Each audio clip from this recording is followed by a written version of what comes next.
Mensagem para o seu coração. Uma reflexão um pouco diferente do que você esperava.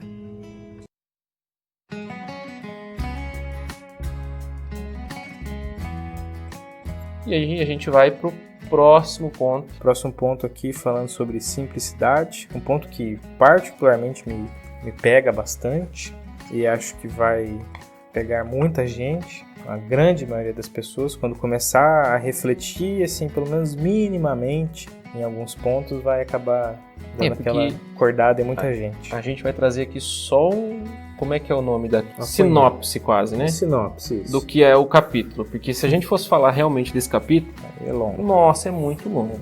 Mas assim, a gente trazer uma ideia para vocês pensarem e também depois, quando vocês descobrirem o livro, né? Qual livro que é, vocês lerem ele e começarem a se aprofundar mais nesse assunto.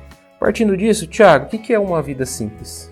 O que é ter uma vida simples? Bom, acho que o primeiro, aqui o livro traz, e nós entendemos, e acho que é muito interessante ver como um processo, né? Você começa de um lugar para atingir um objetivo. Então, para ter uma vida simples, nós começamos pelo estilo de vida pessoal, tem que começar individualmente. Então, algumas ações práticas, né? Você começar a pensar, comece examinando a sua renda, o que já diz muito sobre simplicidade. É importante que você tenha uma renda. Começa por aí, né? Você parte disso, que é importante que você tenha, mas a partir do momento que você examine isso que você recebe como salário, ou o dinheiro que você tem, ou os recursos, que não necessariamente só dinheiro, mas você examine isso que você tem e veja se é possível gastar menos, não para guardar mais para você, ponto interessante, mas para doar mais.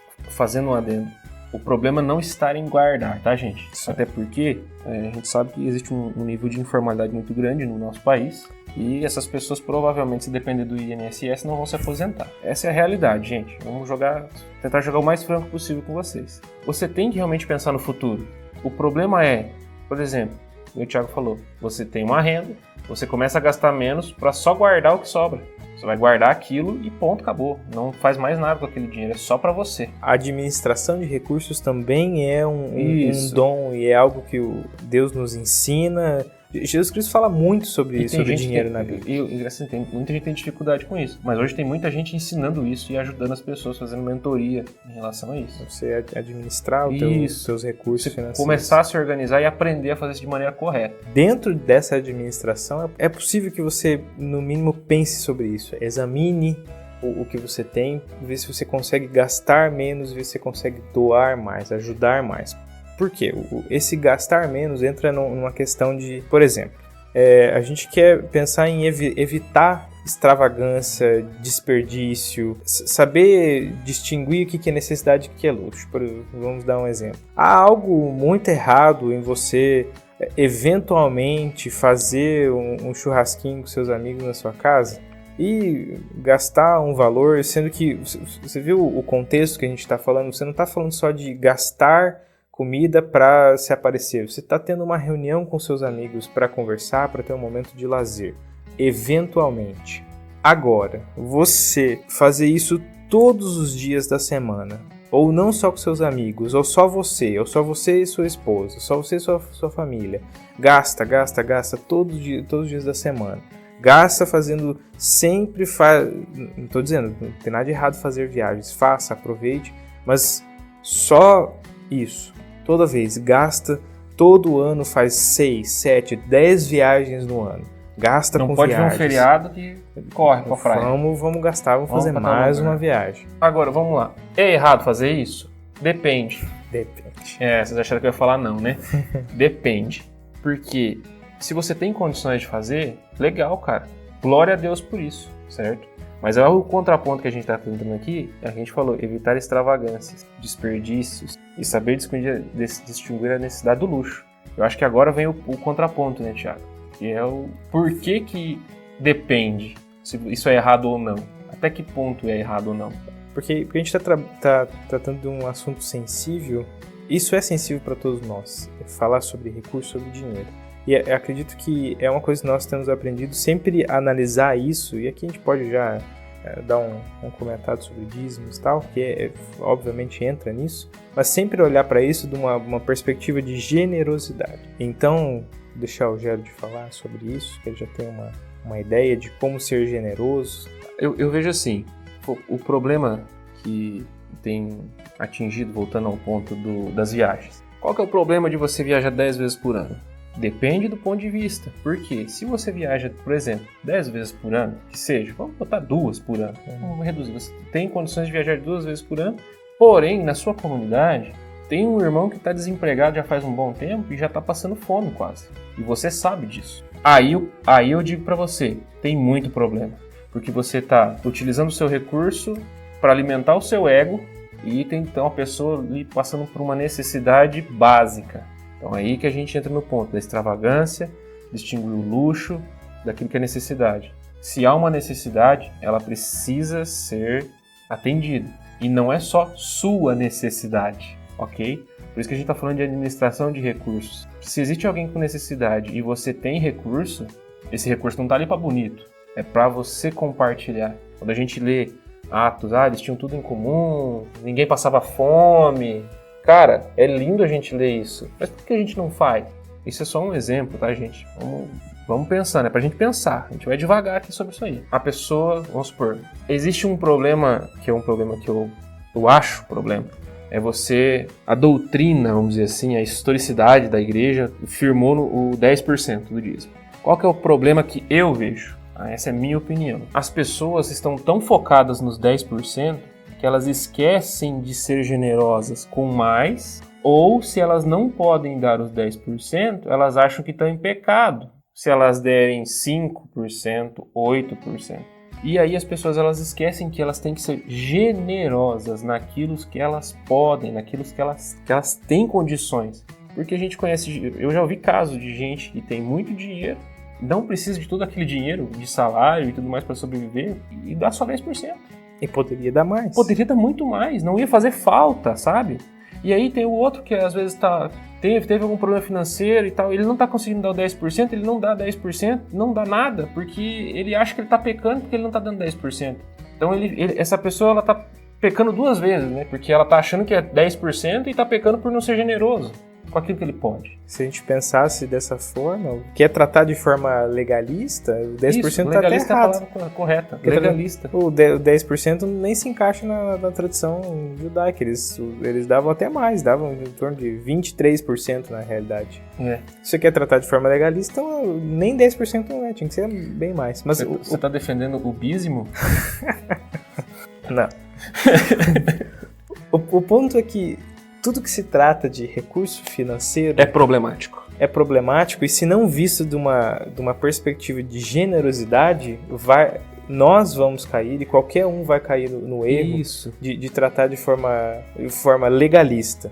Quando não é nesse sentido que devemos pensar com um coração generoso, um coração alegre em fazer aquilo que te dá alegria, porque a questão é que a gente entra num ponto, a gente está tratando de vida pessoal, mas é papel da comunidade. É papel da comunidade ter essa visão, essa sensibilidade, a percepção de ajudar as pessoas, de como comunidade você ter complementos, ser uma comunidade complementar, você vai ter pessoas que pela graça de Cristo tiveram a oportunidade de ter uma formação, de ter um emprego melhor, de ter uma renda melhor, não para que elas sejam exaltadas e tenham o melhor conforto possível enquanto teu irmão está ali passando fome e necessidade, mas para que você que teve a graça de Deus de receber isso, poder ter o seu conforto. Sim, a gente não está falando que você não deve ter, sim, até certo ponto, mas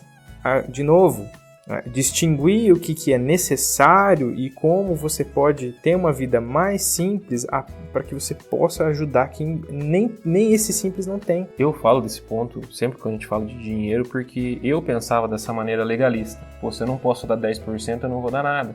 Só que com o passar do tempo, isso foi me machucando mais do que eu simplesmente não poder contribuir. Eu não podia contribuir. Na minha cabeça era assim, eu não podia contribuir. E também, nessa época, também não administrava bem o meu dinheiro. Então, assim, um monte de fatores estavam fazendo coisa errada, pecado. E depois, quando eu compreendi que eu precisava administrar meu dinheiro e que se eu pudesse dar mais de 10% eu poderia dar, que isso não tem problema, é muito melhor, eu falei, cara, É aqui o ponto. O problema não é a quantidade, vamos dizer assim.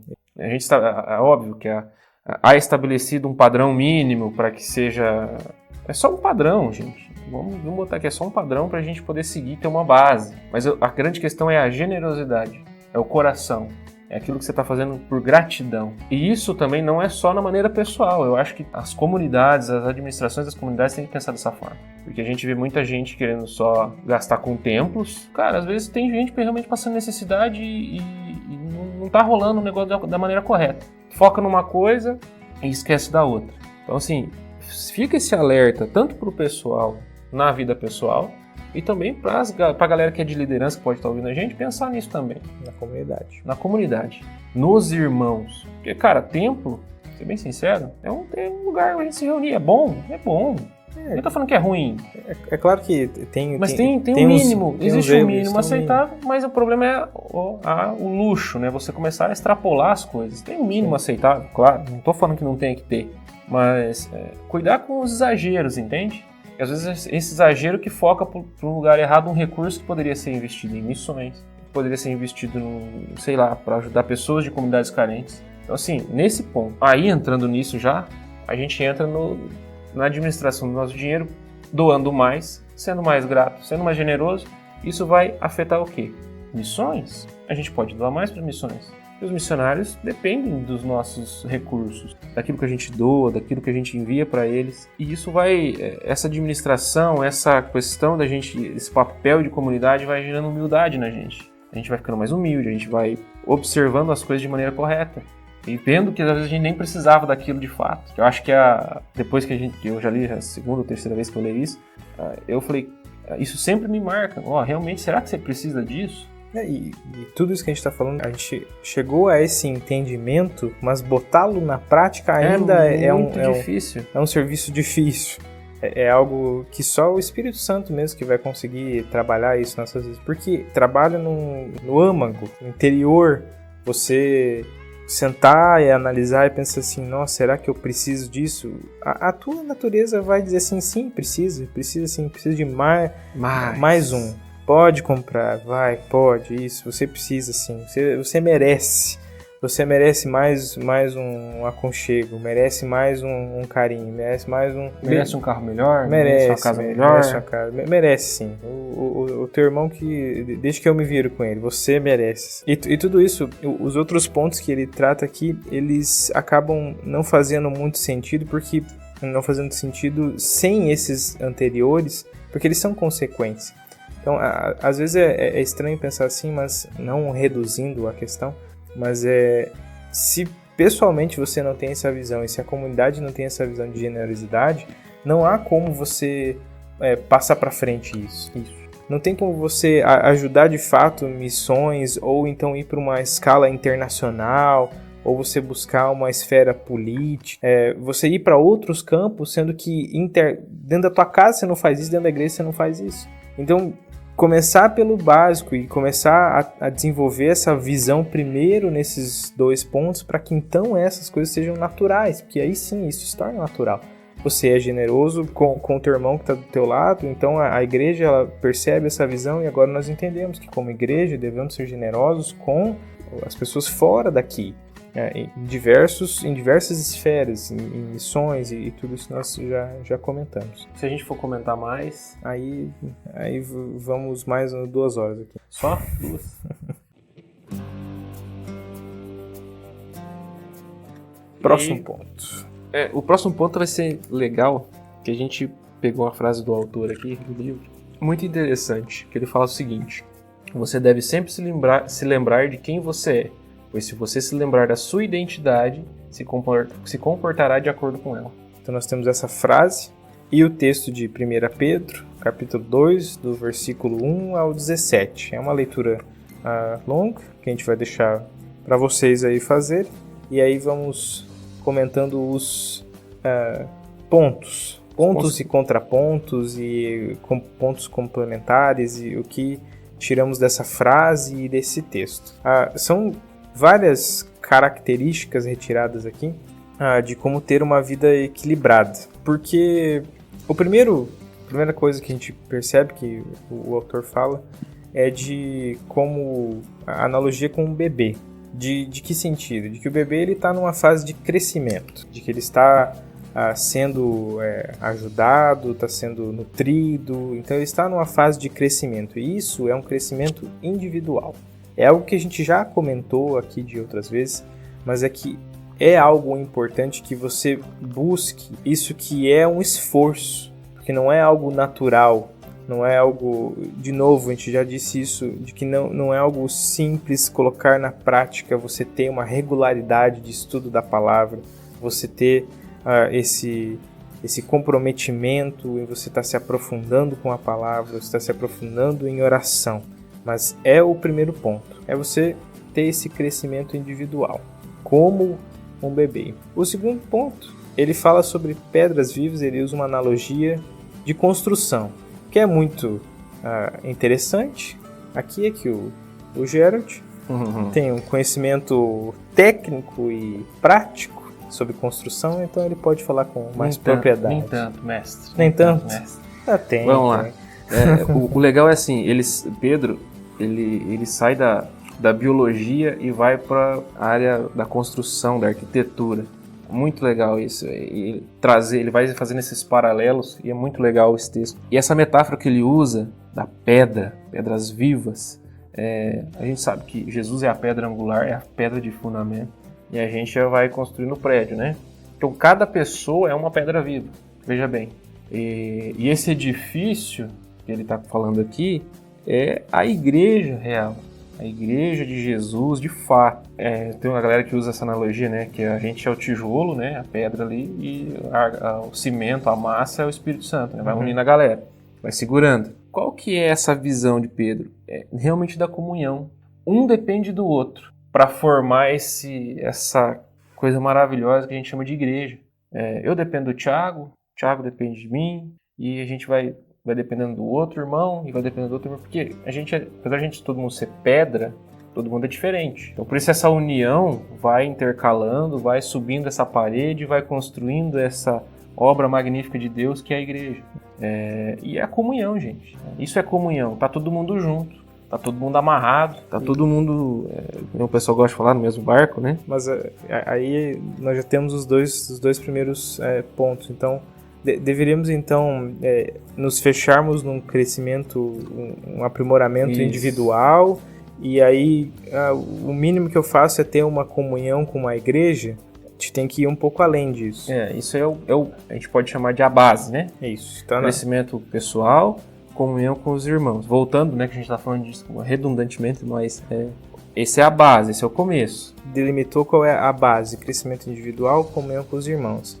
Agora, a próxima figura que ele usa é a figura do sacerdote. Vale uma rápida explicação de que no Antigo Testamento nós tínhamos, claro que toda a Bíblia ela tem Jesus como referência.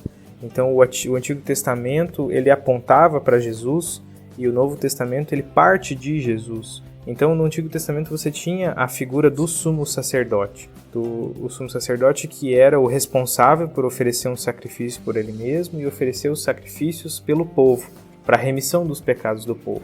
Então havia todo um ritualismo, tinha a figura da arca, a figura do véu, como representando essa separação que foi criada no Éden, quando Adão e Eva eles pecaram, o pecado que gera esse afastamento, essa separação do homem com Deus, então é representado por esse véu. Então essa figura do sacerdote, ela do Antigo Testamento, ela é vista em Jesus agora. Jesus quebrou essa necessidade de um intermédio, ritual, desse intermediador, desse ritual. Agora, de uma forma espiritual, por meio de Jesus, nós temos esse acesso direto ao Pai, para que nós façamos o quê?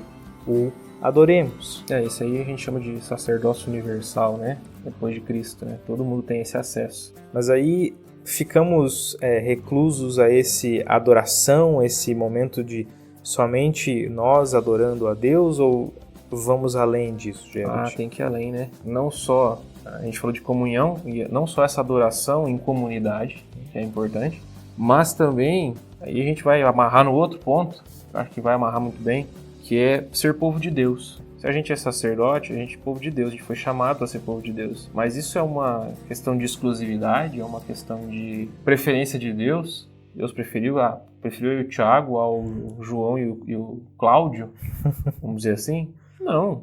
Ele nos chama para ser povo de Deus, para ser suas testemunhas. Se a gente é sacerdote, a gente é representante, né? Como o Tiago falou.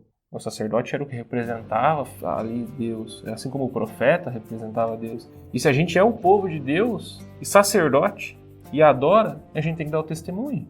A gente não pode reter o conhecimento. Não, a gente não pode reter esse conhecimento. A gente tem que espalhar isso, novidade, esse bem maior. Ó, Deus nos chama para sermos um com Ele, mas para a gente trabalhar com Ele. Trabalhar para Ele nesse sentido de testemunhar, falando da sua grandeza, falando do seu amor, tanto individualmente quanto em comunidade.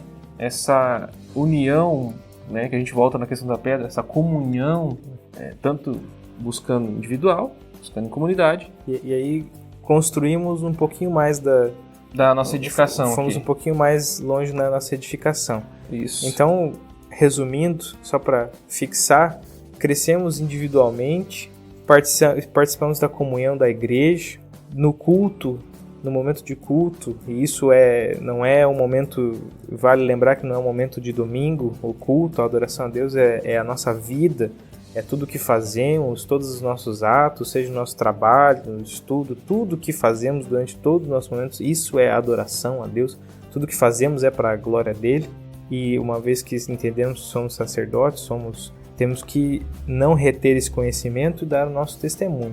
E aí a próxima figura de linguagem que ele usa é a figura do forasteiro, do peregrino. Porque nós sabemos que o nosso objetivo final, em algum momento nós acreditamos como salvos que temos um lugar de fato melhor. Então nós entendemos que o nosso tempo aqui na Terra, ele é passageiro. Ele é um tempo que vai passar e se comparado com a eternidade, ele não tem nem como medir, assim, se você colocasse numa régua assim, o que é a eternidade, você não consegue nem ver o que é a nossa vida. Então é uma vida passageira. E aqui o nosso compromisso é com a santidade. E também nós não podemos cair nesse erro de, eu estou aqui por pouco tempo, então eu vou... E são filosofias de vida, então eu vou só aproveitar a vida. Já que ela é tão curta, vou só aproveitar a vida e não vou me comprometer com nada. Eu vou só viver só. Ou então vou para um outro extremo, não tem sentido nenhum na vida. Mas a questão é que o nosso compromisso bíblico é com a santidade, é de nos santificarmos, termos esse processo de voltar atrás em todos esses 4 pontos e ter essa vida de santidade, de santificação, esse processo de nos tornarmos cada vez mais similares e semelhantes a Cristo. E não ficarmos de novo reclusos individualmente. Porque aí amarramos no último ponto. O ponto de sermos servos de novo. Voltamos a falar de serviço. Como o Tiago falou, a gente revisou ali tudo. Chegamos em peregrinos, então a gente volta também na questão dos recursos, né? Se a gente é peregrino, a gente não precisa levar nada daqui. Uhum. E a gente entra nos servos. O serviço engloba tudo isso. É você crescer individual, crescer em comunidade, adorar a Deus sendo sacerdote, testemunhar a Ele, lembrar que você é peregrino, você tem que ser santo, e aí você vai servir a comunidade e servir a sua cidade, seu estado, seu país. Isso é gradativo.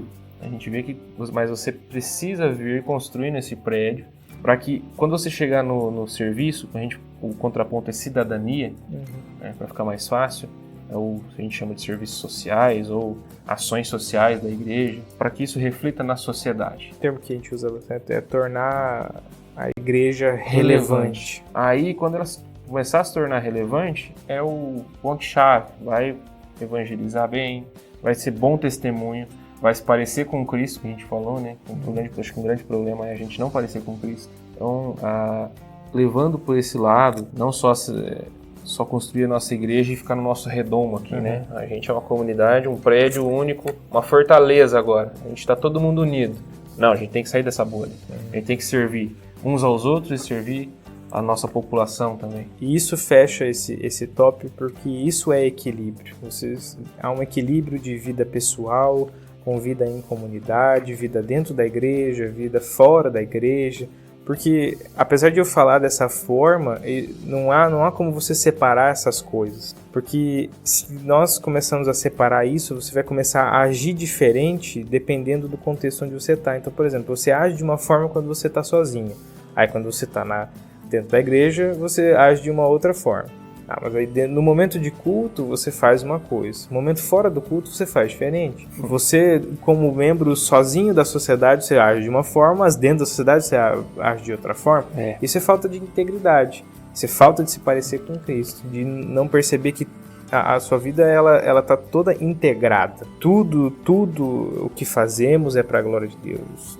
E sozinhos, como comunidade, dentro e fora da igreja. Tudo uma coisa só. Não tem como separar essas coisas. E assim terminamos esse tópico para falarmos do penúltimo, que é a dependência. E é um tópico muito interessante.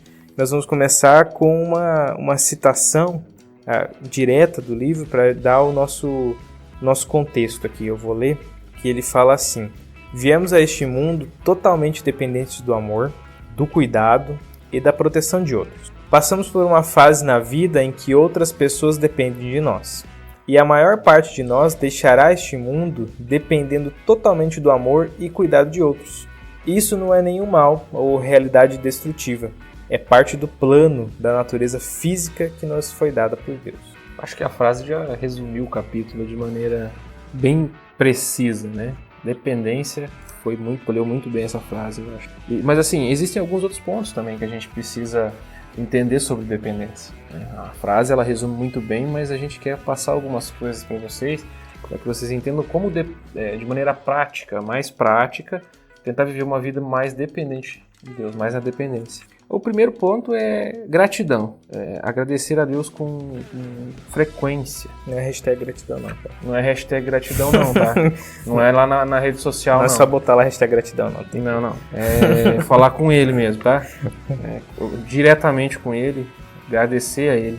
O autor coloca aqui que gratidão é um solo no qual o orgulho não cresce. Isso é muito legal, cara. Porque uma pessoa grata, dificilmente ela reclama. Uma pessoa que ela tá grata pelo que ela tem, normalmente ela não tá preocupada se ela vai ter mais ou se ela vai ter menos. É muito fácil falar. Realmente, é muito fácil falar. Mas quando você começa a perceber essas coisas, você já começa a linkar e você tem que tentar fazer. Não só ouvir legal e continuar na sua vida do mesmo jeito. Não é assim que funciona. A gente tem que ser mais grato. Agradecer a Deus. Andar nessa linha, né?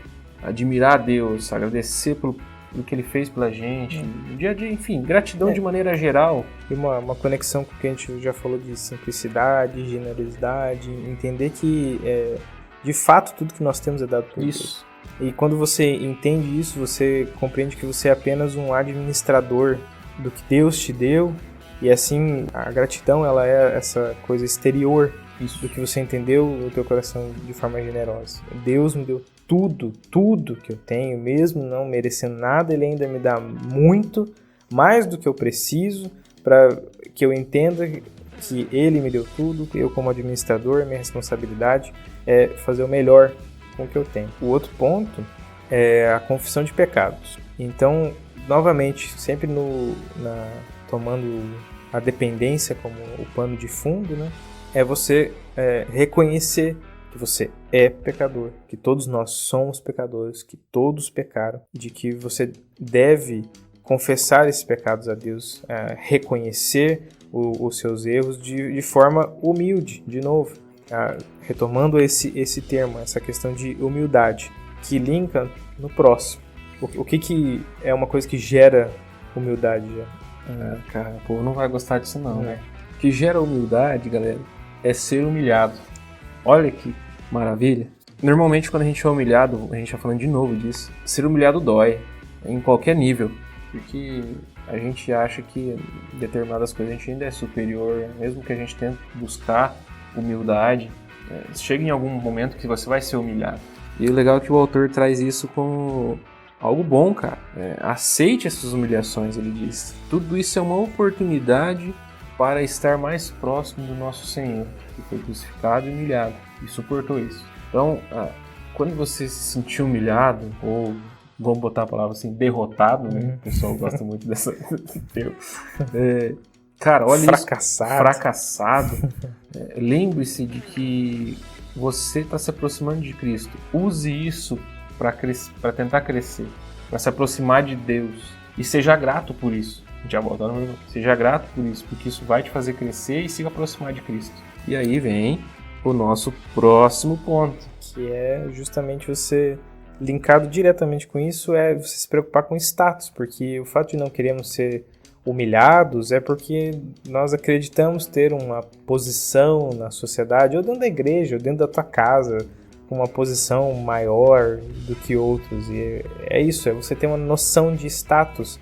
E é uma coisa que ele fala que é muito interessante, a única preocupação do Senhor é que estejamos mais próximos dele. Esse é o status que você precisa Esse ter. É o status que você precisa se preocupar, em estar mais próximo dele. E aqui algo que é muito interessante, todos esses 4 pontos, tem mais um, mas é você pensar novamente na figura de Cristo na cruz, e todo o processo, que ele passou de sofrimento, se foi adequado para o Rei do Universo, e isso é uma característica real de Cristo, Rei do Universo. Pense só nesse termo. O que significa ser Rei do Universo? Se o Rei do Universo foi humilhado, passou por sofrimento, se foi adequado para ele ser dependente, por que nós não devemos ser? É isso aí. E a gente entra no nosso último ponto. Usar o senso de humor. Que é legal porque a gente comentou antes de começar a gravar, que as coisas acontecem e a gente começa a pragmatizar tudo, né? Porque isso, porque aquilo, começa a entrar numa mini depressão, vamos dizer assim. Mas, cara, às vezes é melhor a gente olhar para as situações e rir delas. Porque realmente não tem que acontecer, é a vida. Vai acontecer coisa ruim. Há alguns absurdos na vida que, se a gente tratar de forma séria eles, você fica maluco. Você não vive, cara. Você só vai ficar com raiva o tempo todo. Essa é a realidade. Tem um legal que uma vez eu vi na minha timeline lá, não sei se foi no Facebook ou no Instagram, tinha um fluxograma bem legal assim. Você tem um problema, você pode resolver? Daí tá lá, sim ou não, né? Aí, sim. Pode resolver agora? Não. Então não se preocupe. Aí do outro lado, você pode resolver? Não. Então não se preocupe. Cara, se você não tem como resolver, você não pode fazer nada pela situação, por que você vai ficar pragmatizando aquilo? Não estou falando que você não deva dar determinada importância. Determinadas situações realmente tem que ser analisadas e tal. Mas assim, tem coisas na vida que você não precisa resolver agora. Problemas que você não precisa resolver agora. Que às vezes você acha que é um grande problema e nem é. Então assim, levar com bom humor. Às vezes as coisas acontecem com você não tá nem ali, nem tá no meio, aí sobra pra você. Aí você, cara, que situação ridícula. Vou ter que rir disso aqui. Vou fazer o quê? Vou ficar bravo? Não. Então, assim... Tratar com naturalidade a coisa e dar risada da situação. É por isso que a gente faz umas piadinhas, isso linka muito bem com o ponto da maturidade. Sim. Entendeu? Se você é tão maduro, você analisa a situação, cara, eu vou ter que rir disso aqui, porque não tem mais o que fazer. É uma situação engraçada. Chega que situação é engraçada. Você para de se preocupar, às vezes, porque muitas vezes a gente se preocupa com coisas fúteis, achando que aquilo é um baita de um problemão, e a nossa vida vive só em pragmatização e depressão, e isso, e vai, e problemas. E aí você fica ansioso, e você começa a esquecer de depender de Deus, e vai virando uma bola de neve. É o termo que ele usa aqui de ser cerimonioso. Então a gente começa a criar cerimônias e rituais para todo e qualquer tipo de situação na vida. Isso. Quando isso não deve ser uma das nossas preocupações. Mas um ponto, e o ponto final, o qual devemos nos preocupar, e aqui sim, seriamente, é a morte.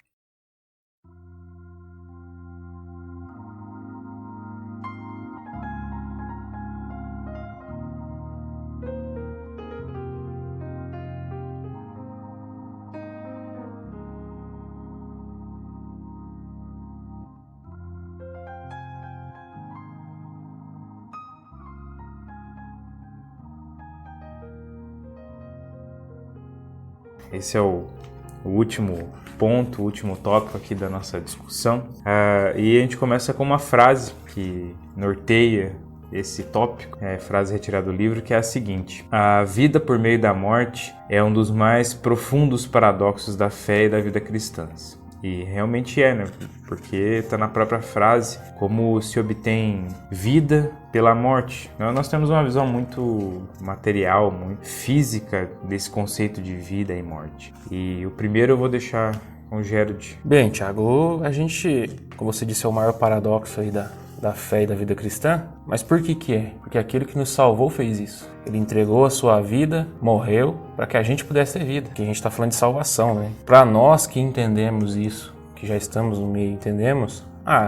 Jesus morreu pra gente? A gente entende, tá na fé e tal. Mas outras pessoas que não estão na fé, olham isso e falam que isso é loucura. Morte vai trazer vida. Como que alguém se entregar realmente vai trazer vida para alguém? Nosso maior exemplo tá aí, é o nosso Senhor, é Jesus. Ele nos mostra, através da sua morte, que a gente pode ter vida. Para nós, isso já faz sentido. Cristo morreu pelas nossas vidas, para nos salvar dos nossos pecados e para nos salvar do próprio Deus. Ao reconhecer isso e a ter essa percepção real do quão significativo isso muda as nossas vidas. Isso começa a nos transformar e a ver a vida de uma forma bem diferente. E continuando, esse mesmo princípio de vida pela morte, ele acontece no discipulado. No discipulado, a gente pode pensar na ação do Espírito Santo que acontece nas nossas vidas. Isso aí.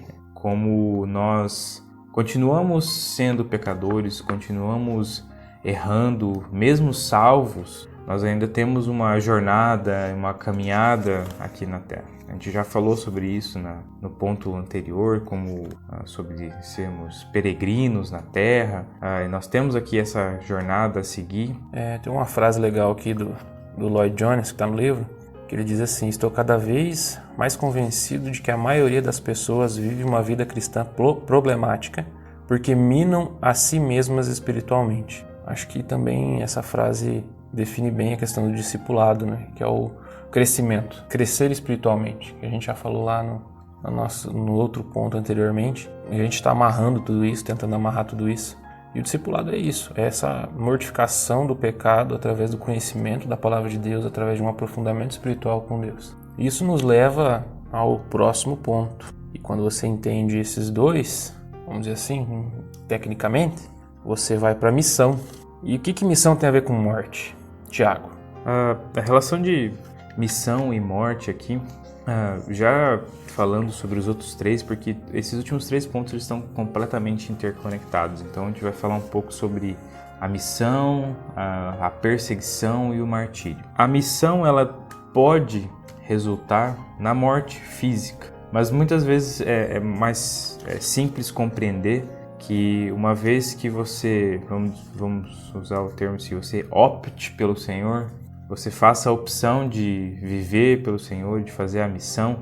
E aqui missão ela é muito abrangente, pode ser qualquer coisa, qualquer trabalho que você faça pelo Senhor. Uma característica quase que indispensável é que vai haver morte. Mas o próprio autor do livro ele traz uma perspectiva da seguinte forma: pode ser uma morte da comodidade, uma morte dos teus desejos, uma morte da tua ambição pessoal, essas coisas morrerem para você. Você não tem mais essa ambição pessoal, profissional, essas coisas elas não são mais importantes do que a missão pelo Senhor. Então sim, de novo, é uma coisa paradoxal. Você agora está numa situação em que você tem a oportunidade de ter uma profissão melhor, de ganhar mais dinheiro. E até numa intenção boa, se eu ganhasse mais, eu poderia doar mais, mas nessa oportunidade você não vai conseguir cumprir a tua missão integralmente. Mas nesse outro emprego que não é tão bom, em vários aspectos você consegue cumprir a tua missão. Assim, um exemplo simples, se quiser falar mais um pouco sobre isso. Sim, é interessante que o autor traz como que a morte está ligada com a missão, que a gente é chamado para a morte numa condição de que ela frutifique, só que é uma condição menos dramática do que o martírio, né? Propriamente dizendo. Então, como o Thiago falou, principalmente esses missionários transculturais que a gente fala, né? Eles morrem para a comodidade, morrem para as suas coisas do dia a dia, para ambição, para servir humildemente, né? Para servir de maneira humilde, para estarem mortificando a si mesmos. Isso liga de volta com o discipulado e de volta com a salvação. Então, assim, a missão ela está integrada nisso tudo, trazendo esse chamado à morte para que haja vida, mas não talvez diretamente uma morte física, mas uma morte do seu eu, do seu ego, que a gente também já trabalhou antes. A missão, tanto missionários de fato que estão na obra todo dia e que estão no campo, ou aquele missionário que está na igreja local, mas também está fazendo a sua missão, está pregando o evangelho, está evangelizando, que é a missão de todos, que todos somos missionários, hashtag todos somos missionários. Então, assim, você mortifica o eu, porque para cumprir isso, você tem que deixar alguma coisa que você queria fazer no seu particular, para cumprir a missão do ID. Então, acho que a morte está relacionada, para fechar, a morte com a missão está relacionada a isso. Isso nos leva à perseguição. Quando você está cumprindo a sua missão, automaticamente vem a perseguição. A gente vê isso em Atos, né? Eles estavam pregando, estavam se reunindo, estavam louvando, a igreja estava crescendo e teve uma galera que não gostou muito disso. Isso não condiz com o que a gente pensa, isso não condiz com o que a gente crê, e Deus permitiu essa perseguição. Assim como Ele permite que existam perseguições hoje, né? Não que isso não exista, né? Talvez na nossa realidade aqui no Brasil, né, ela seja mais intelectual do que física. Quando a gente olha e fala, tem cristão morrendo, parece que é surreal, mas não é. Isso está acontecendo todo dia, é real, gente. Tem gente morrendo, literalmente, por causa da perseguição. E também a perseguição também traz a morte do ego, porque você não tem como você ter muita coisa, não tem como você ter uma perspectiva de crescimento ou até de se fixar em algum lugar. Você está sendo perseguido. Então você não ajunta nada, a única coisa que você vai ter, digamos assim, é a sua fé e a sua vontade de proclamar o evangelho. Então acho que de maneira simples, falando de perseguição, que é um assunto bem complexo. Essa questão da perseguição mesmo é interessante a gente analisar qual que é o objetivo da perseguição, vamos dizer assim. O objetivo da perseguição aos cristãos, aos discípulos reais, e nós assim entendemos, é impedir que o evangelho chegue a quem ele precisa chegar, é impedir que ele seja pregado. E nós geralmente temos essa figura da perseguição, isso é grave em vários locais, a perseguição que leva à morte, pessoas sendo impedidas de levar o evangelho, realmente não poderem se reunir como igreja, não poderem ter uma Bíblia, não poderem professar a fé publicamente, e tudo isso gera prisão, gera morte, mortes públicas. Mas de outro ponto de vista, para nós, em locais onde não há essa perseguição do governo, vamos dizer assim, não há uma perseguição da sociedade em si, é uma perseguição, como já comentou, intelectual, ou vamos dizer assim, há um esfriamento da fé nas pessoas. Por aquela comodidade, aquele conforto de não estar sendo impedido de falar, você também não fala. Você também não expressa a sua fé e não tem nem vontade de fazer isso. Então, se você coloca na balança, essas duas formas, o evangelho está sendo impedido, só de perspectivas diferentes. Há algo que a gente chama de essa apostasia, o esfriamento completo da igreja. Acabei de lembrar aqui, talvez um outro propósito, talvez não, eu acredito que seja, da perseguição, é filtrar. Porque como o Thiago falou, desse esfriamento e do comodismo, a perseguição vem para tirar esse comodismo e para filtrar realmente quem é. Porque aquele que realmente tem fé em Jesus e realmente ama esse Deus, ele não vai deixar de viver e não vai deixar de falar indiferente da situação. A pandemia está aí para mostrar isso. Quanta gente saiu de vez das igrejas, frequentadores de culto, de banco, de domingo, que só vinham ali, talvez entregar o seu dízimo por algum motivo, ou só participavam de cultos de ceia, enfim, esse tipo de gente que está acomodado em relação à sociedade e acomodado em relação ao evangelho. A pandemia serviu basicamente como uma perseguição, filtrou uma galera. A gente tem visto relatos de muita gente falando assim, muitas igrejas estão vazias praticamente. Então, assim, perseguição vem para isso, tanto para levantar aqueles que realmente são, vamos dizer assim, E aqueles que estão só ali de figurante, vamos dizer assim, vão acabar sendo filtrados e vão acabar sendo arrancados do meio, né? Nos leva então a concluir essa perseguição e falar rapidamente sobre o martírio, que aqui sim, aqui não tem escapatória, aqui morreu, Morte morrida. Morte morrida, o corpo foi destruído, decapitado, crucificado, e aqui a vida física acabou. Conversando, né, pensamos até no exemplo de Paulo. Paulo, ele fez esse caminho todo, e Paulo, ele é uma figura mais, como vamos dizer, mais Próxima da nossa realidade humana. Que é pecadora, né? Que Jesus não tinha pecado, né? Paulo era pecador também. É difícil chegar tão próximo de Cristo. É isso que nós buscamos, mas temos Paulo como uma figura que nos leva a Cristo. E isso é muito importante. Não beatizar São Paulo aqui, mas ele é... Canonizá-lo, mas ele é uma figura que nos leva... Ele serviu todo esse processo de ter sido salvo por Cristo, ter toda a sua vida sendo mortificado pelo Espírito Santo, optou pelo Senhor, missão, foi perseguido, foi salvo. E, enfim, se formos contar aqui, vai outro podcast. É legal assim, fazendo um adendo, Paulo foi perseguido e salvo várias vezes, né? Foi preso, saiu da prisão e tal. Mas o interessante é que o autor do livro ele fala assim, tomem cuidado. Não é porque Paulo foi salvo que todo mundo que está sendo perseguido ou preso vai ser da mesma maneira. Exatamente. Não há uma promessa em relação a isso, tá, gente?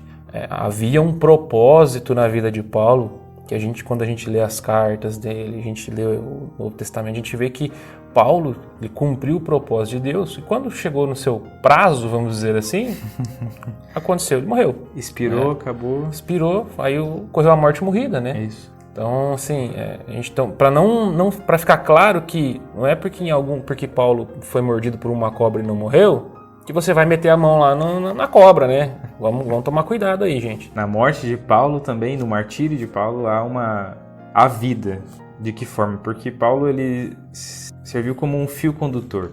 Para pessoas que viram a vida e viram a morte de Paulo, conseguiram chegar a Cristo por entender assim, cara, esse cara, ele amou tanto esse evangelho, ele pregou tanto esse evangelho, o evangelho de Cristo, o Cristo real que morreu, ressuscitou, que outras pessoas olharam para ele e viram assim, chegaram ao entendimento de que Cristo fez isso. Ele fez isso porque ele amava a Cristo. E esse ato da morte gerou vida em outras pessoas.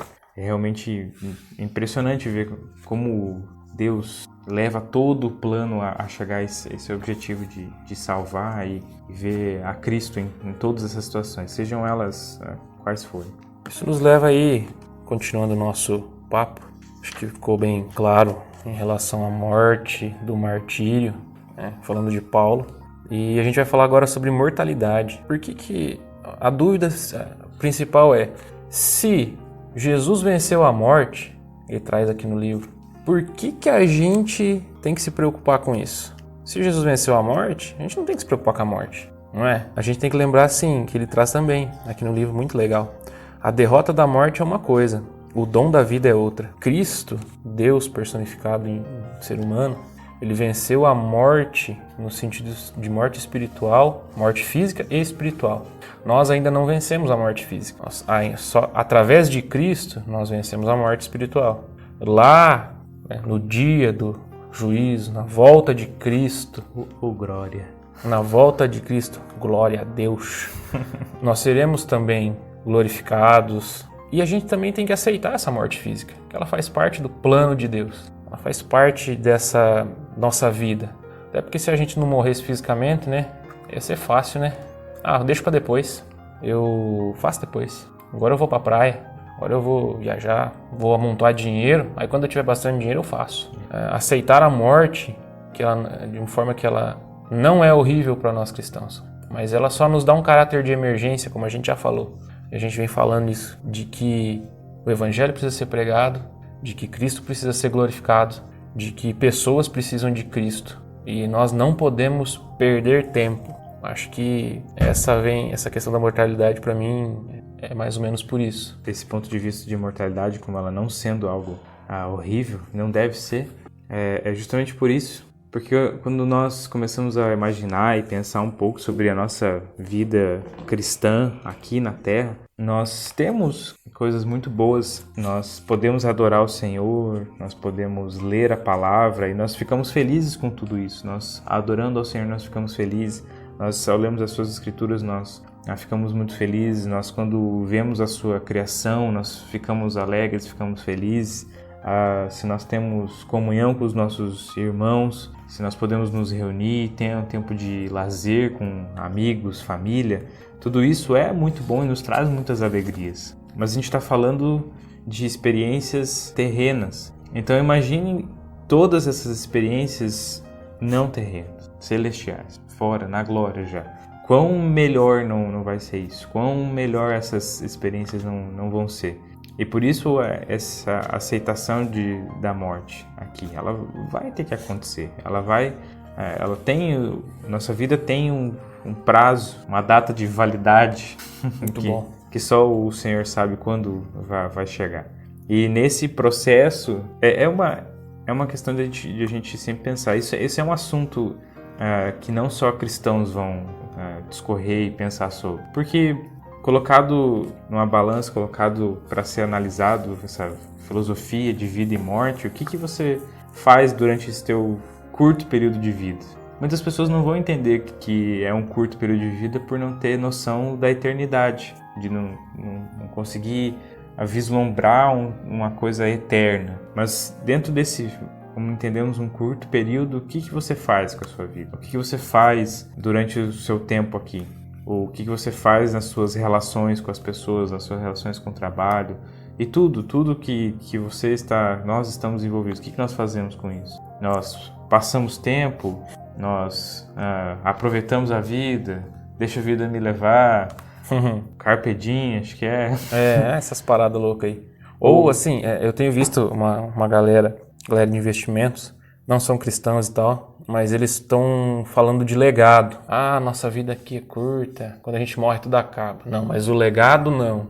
Então assim, eles não estão preocupados com a vida eterna de fato, eles estão preocupados com aquilo que eles vão deixar de renome. Tem vários nomes aí fazendo filantropia, ficaram milionários e agora estão doando seu dinheiro, construindo um monte de coisa na África e por aí vai. Assim, eu acredito que Deus tem um propósito em relação a isso, né? Tá ajudando muita gente. Mas o motivo pelo qual o cara tá fazendo isso é só ego. Ele não tá com foco em uma coisa realmente maior, uma coisa grande que é a glória de Deus. Que é o que deveria ser o foco do cristão, né? Vamos botar dessa forma. Mas essas pessoas, elas não estão preocupadas com isso. Elas estão preocupadas com o seu ego. Mas ele ajudou muita gente, tá. Beleza, mas ele fez isso por ego. Ele não fez isso por amor de fato ao próximo, né? Só assim mesmo. Mas é isso, cara. As pessoas, elas não aceitam a morte, mas ela não é tão ruim assim quanto parece. E a morte é o fim e também o fim do nosso podcast. A morte é o fim e o fim é o começo? Não começa. Vai ficar um ciclo infinito aqui de... Faz sentido essa frase. Ô, louco, mano. Então é isso aí. Dessa forma, encerramos mais um podcast. Agradecemos a todos que ouviram, se sentiram edificados e puderam, junto com nós, devagar e vagar por esse assunto tão denso. E agora fica a nossa recomendação.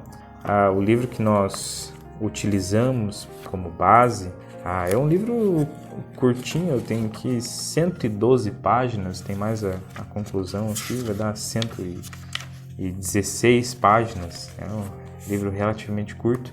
Mas quem curte ler mesmo de fato, lê em 3 dias isso aqui. Mas é um livro de uma densidade muito grande, ele engana muito. Você acha que por ele ser curto e falar de muitas coisas, ele não vai ser profundo, muitas coisas são muito profundas. O livro Gerard? O Discípulo Radical, do John Stott. Esse livro é um livro excelente. Como a gente sempre fala, a gente só pincelou os pontos. Se você já é a segunda ou terceira vez que eu leio, toda vez que eu li, o negócio foi mais profundo. Você tem mais compreensão. Então, fica essa dica desse livro muito bom. E se você gostou desse podcast, Siga a gente aí no Spotify ou no seu agregador de podcast que você esteja ouvindo. Siga a gente lá no Instagram, Vagamente Oficial. E também no YouTube, Vagamente Podcast. Vai lá, deixa seu like. E é isso aí, pessoal. Até o próximo. Isso é tudo, pessoal.